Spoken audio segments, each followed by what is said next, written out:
बिस्मिल्लाहिर्रहमानिर्रहीम। अस्सलाम वालेकुम नाज़रीन, जैसा कि आप सब जानते हैं कि 30 जुलाई बरोज़ जुमा को सऊदी वज़ारत सियाहत ने टूरिस्ट वीज़ा होल्डर्स के लिए सफरी पाबंदी ख़त्म करने का ऐलान किया था। तो नाज़रीन, टूरिस्ट वीज़ा होल्डर्स के लिए सऊदी सिविल एविएशन अथॉरिटी ने एक नोटिस जारी किया है और जिसमें बताया गया है कि कौन कौन से ममालिक सऊदीया के लिए टूरिस्ट वीज़ा हासिल करके मुमलिकत आ सकते हैं और उनको किन शराइत पर अमल करना होगा।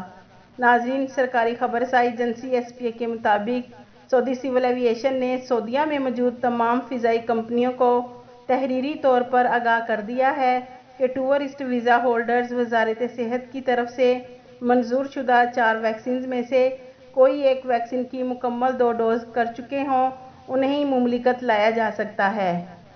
बयान में मज़ीद कहा गया है कि ज़वाबित के तहत टूरिस्ट के लिए सऊदी अरब के दरवाजे 1 अगस्त बरोज़ इतवार से खोल दिए जाएंगे। नाज़रीन, सऊदी सिविल एविएशन अथॉरिटी ने कहा है कि टूरिस्ट वीज़ा होल्डर सिर्फ उन ममालिक से सऊदी अरब आ सकेंगे जिन ममालिक पर पाबंदी नहीं है, मगर पाकिस्तान, इंडिया समेत 9 ममालिक से जो टूरिस्ट सऊदी आना चाहते हैं उन्हें पहले 14 दिन किसी ऐसे मुल्क में क्वारंटाइन करके आना होगा जिन ममालिक के लिए सऊदीया की गवर्नमेंट ने सफरी पाबंदी नहीं लगाई।